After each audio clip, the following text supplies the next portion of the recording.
नमस्कार। इन्धन महँगीको असर देशमा सङ्कट। विभिन्न पत्र-पत्रिकामा प्रकाशित समाचार अनुसार हाल इन्धनको मूल्य वृद्धिले नेपालको अर्थतन्त्रमा गम्भीर र बहुआयामिक प्रभाव परेको देखिन्छ।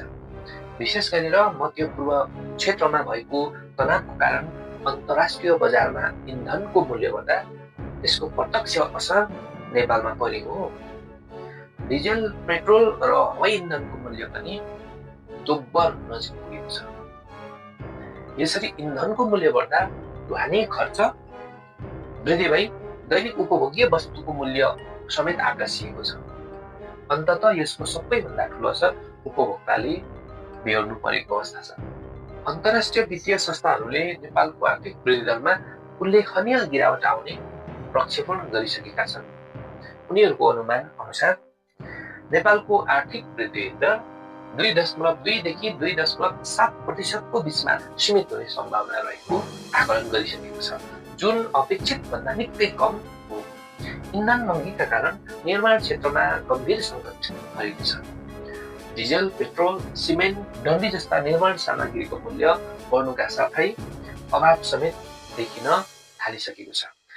त्यसै गरी पर्यटन क्षेत्रमा पनि प्रत्यक्ष असर परेको देखिन्छ। विदेशी पर्यटकहरूको आगमन घट्नु, हवाई भाडा बढ्नु तथा यात्रा अनिश्चित हुनु जस्ता कारणले पर्यटन व्यवसाय कमजोर बन्दै गएको छ। यातायात क्षेत्र पनि यो सङ्कटबाट अछुतो छैन। इन्धनको मूल्य बढ्दा सार्वजनिक तथा निजी भाडा बढेको छ। यातायातको भाडा बढेको छ, जसले सर्वसाधारणको दैनिक जीवनमा थप आर्थिक बोझ सिर्जना गरेको छ। यातायात व्यवसायीहरूले सञ्चालनमा समस्या आएको भन्दै सरकारसँग वैकल्पिक व्यवस्थाको माग गरिसकेका छन्। यस समग्र अवस्थाले स्पष्ट देखाउँछ कि इन्धन मूल्य वृद्धि केवल एक क्षेत्रमा सीमित नभई सम्पूर्ण अर्थतन्त्रलाई प्रभावित पार्ने प्रमुख कारक तत्त्व बनेको छ। कृषि, उद्योग, सेवा, पर्यटन, यातायात सबै क्षेत्रमा यसको असर देखिएको छ। अन्ततः बजार मूल्य नियन्त्रण गर्न नसक्नु, कृत्रिम अभाव रोक्न नसक्नु तथा प्रभावकारी नीति नलिनु जस्ता कारणले सरकारप्रति जनतामा असन्तुष्टि बढ्ने सम्भावना देखिन्छ।